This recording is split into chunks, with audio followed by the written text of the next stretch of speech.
Chers internautes, bonjour. On m'appelle Espérance Ismaël Hassani. Je suis docteur en médecine, médecin légiste expert et médecin de santé publique. Et j'interviens à la clinique de l'Union en tant que médecin généraliste, chef service médecine générale. Alors, ce matin, nous allons vous parler d'une maladie courante. Il s'agit de l'asthme. Pourquoi est-ce que nous parlons de cette maladie? Nous avons choisi de parler de cette maladie parce que c'est une maladie qui, dans le monde, atteint environ 300 millions de personnes, avec 2000 morts par an. Et il s'agit de morts qu'on pourrait éviter. La plupart du temps, c'est une maladie qu'on rencontre dans les pays en voie de développement et surtout en zone urbaine, à cause de certains facteurs dont nous allons parler tout à l'heure. Par ailleurs, c'est une maladie qui perturbe le cours de la vie de l'individu, sur le plan professionnel, sur le plan scolaire et même sur le plan privé. En Afrique, c'est environ 10% de la population qui souffre de cette pathologie. Et au Bénin, en 2008, selon les statistiques que nous avons, la prévalence a été de 8%. C'est une pathologie qui est la plupart du temps traitée par les populations en ambulatoire. Donc les gens eux-mêmes, en automédication, les patients eux-mêmes se prennent en charge, ils restent comme ils veulent, soit dans le traditionnel ou à travers les médicaments achetés dans la rue. Mais en milieu hospitalier, on note quand même une certaine augmentation de la fréquence. Et le diagnostic de cette pathologie s'effectue la plupart du temps au stade des complications. Alors, qu'est-ce que l'asthme?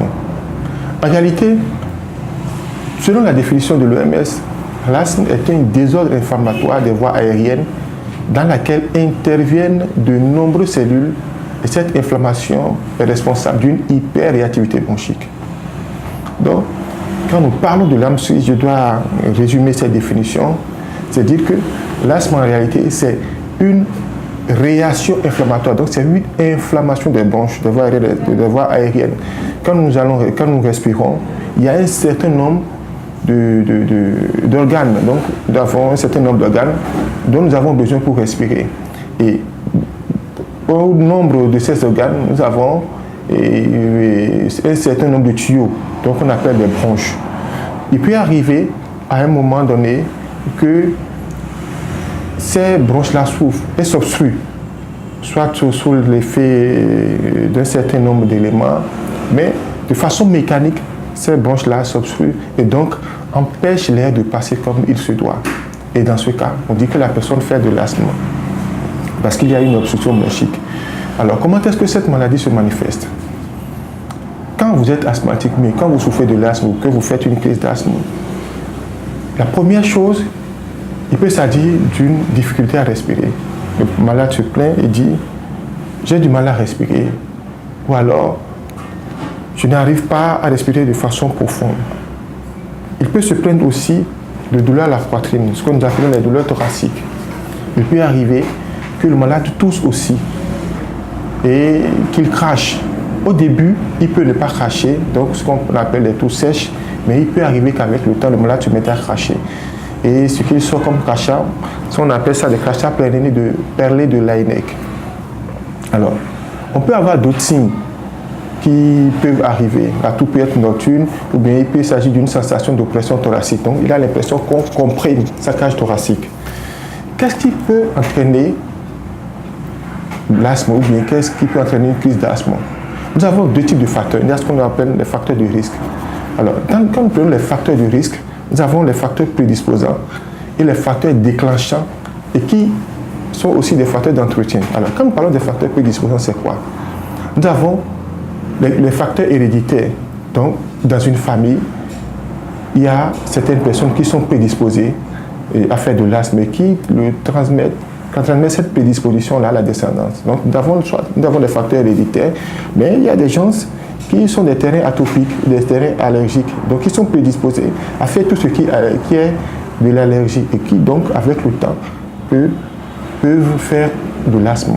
Alors, l'autre facteur, nous avons les facteurs déclenchants et qui sont aussi des facteurs d'entretien. Alors, quand nous parlons de facteurs déclenchants, nous avons déjà l'environnement. Donc, quand nous parlons d'environnement, dans l'environnement, en fait, il y a un certain nombre d'éléments. Et dans l'environnement, nous avons ce que nous appelons les facteurs allergéniques ou allergiques. Alors, les facteurs allergiques En fait, c'est quoi? C'est ce qu'on nous appelons, on peut avoir surtout les pneumallergènes.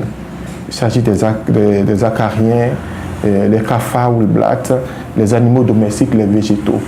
D'accord? Tout ce qui peut libérer une certaine substance dans la nature, donc qui irrite les bronches et donc sont capables d'entraîner une réaction de l'organisme. Et donc, cette éruption dont nous avons parlé tantôt.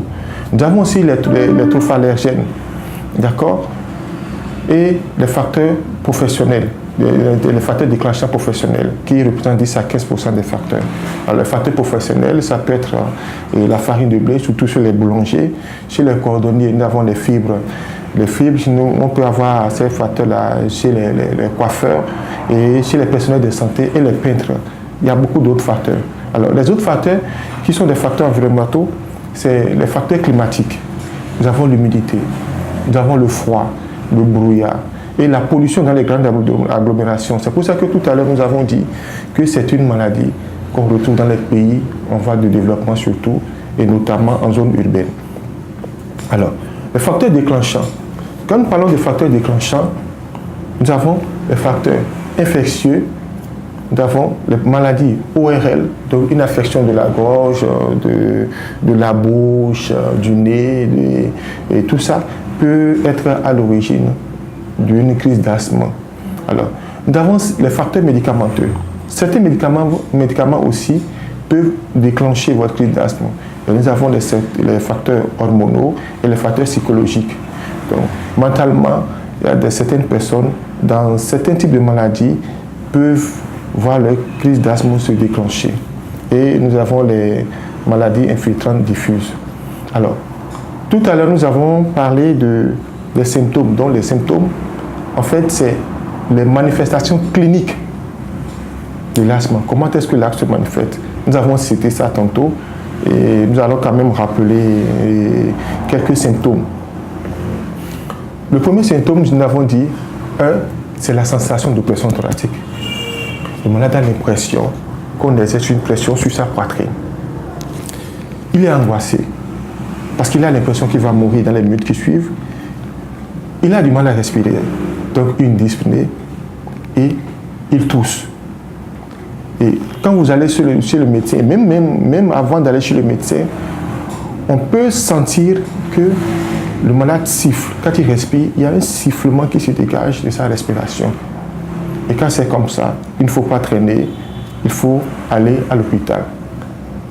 Alors, il peut arriver que nous n'ayons pas ces signes classiques, mais que le malade présente un essoufflement qu'il n'arrive pas à expliquer et qui traîne depuis. Quand c'est comme ça, il vaut mieux aller voir un médecin qui est habilité à demander les examens qu'il faut, à faire les explorations qu'il faut, afin de voir si le patient fait effectivement un asthme ou pas. Et le médecin qui reçoit ce patient fait un examen clinique et demande des examens paracliniques. Donc, pour voir s'il y a des manifestations paracliniques qui sont en rapport avec cette pathologie. Donc, il va mesurer le débit expiratoire de pointe, il peut lui faire une spirométrie pour voir comment est-ce que le patient respire. Voilà. Donc, c'est à partir de tous ces éléments que le médecin pourra poser un diagnostic. Et si possible, il va demander une radiographie thoracique, ce qui se fait dans la plupart des cas, pour voir s'il n'y a pas d'autres maladies qui se cachent derrière et qui ne sont pas forcément de l'asthme. Donc, pour faire le diagnostic, le médecin a besoin de tous ces éléments-là pour poser un bon diagnostic et mettre le traitement qu'il faut. Alors, quel est l'élément important quand le médecin fait le diagnostic? C'est ensuite de prendre en charge le patient. Et quels sont les buts de cette prise en charge? Quels sont les buts de cette prise en charge? Alors, quand il s'agit de la crise, un patient qui vient, qui fait une crise d'asthme, l'objectif premier, c'est de lever le bronchospasme, c'est de lever l'obstruction, c'est arrêter l'inflammation, donc dilater les bronches, d'accord, et éviter le décès du patient. Parce que c'est ça l'urgence. Nous avons dit tout à l'heure que la prise en charge de l'asthme, c'est une prise en charge qui dépend soit de ce que le malade, souvent de ce que le malade présente en urgence, une prise en charge sur le court terme et une prise en charge sur le long terme, c'est-à-dire les complications éventuelles. Donc, en cas de crise, l'objectif premier, c'est lever le bronchospasme, donc lever l'obstacle et éviter que le patient meure s'il fait une crise d'asthme grave.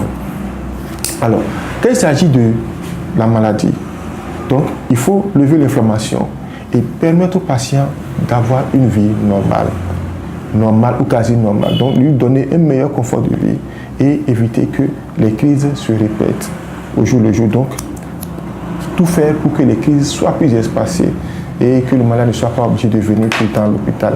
Et maintenir aussi une fonction respiratoire la plus proche possible de la normale. Alors, quels sont des moyens de prise en charge de l'asthme? Nous avons les moyens non médicamenteux et les moyens médicamenteux. Nous avons dit que l'objectif, c'est contrôler l'asthme. D'accord? Alors, les moyens non médicamenteux de prise en charge de l'asthme, c'est la première chose, c'est d'abord éviter tout ce qui peut déclencher l'asthme.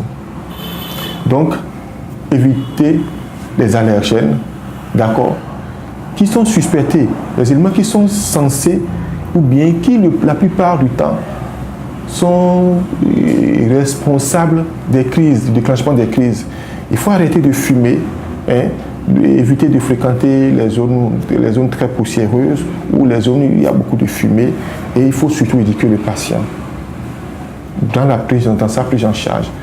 Quand on va vouloir lui donner des médicaments, et s'il doit prendre les médicaments, comment est-ce qu'il doit le prendre, et c'est tout ça. Donc c'est une programmation, c'est un suivi qu'on fait et qui permet de donner un certain confort au malade et donc de lui assurer une qualité de vie meilleure. Alors, dans cette prise en charge, nous avons parlé des médicaments, des traitements, la prise en charge non médicamenteuse, et nous allons parler maintenant de la prise en charge médicamenteuse. Donc c'est un certain nombre de médicaments que le médecin qui suit le patient prescrit. Notamment, il y a les corticoïdes, locaux ou bien par inhalation, d'accord? Et il est conseillé, la recommandation, c'est d'éviter les corticoïdes de retard qui sont contre-indiqués. Les corticoïdes de retard sont contre-indiqués. Et l'autre facteur, l'autre médicament aussi, l'autre catégorie de médicaments, c'est les bronchodilatateurs, d'accord? Comme le salbutamol. Voilà. Donc, c'est le médecin qui définit le traitement à mettre en fonction du type de patient, en fonction de la symptomatologie qu'il a devant lui. Il y a d'autres médicaments qu'on peut utiliser aussi. Donc, l'objectif de la prise en charge du patient, c'est lui assurer un confort de vie, éviter qu'il fasse une crise d'asthme grave qui l'emporte et en urgence, lever le bronchospasme et éviter surtout son décès. Donc voilà un peu, parce qu'on aimerait voir les patients de moins en moins pour leur crise, parce qu'on est sûr qu'on a fait un bon traitement. Merci de nous avoir suivis et à la prochaine.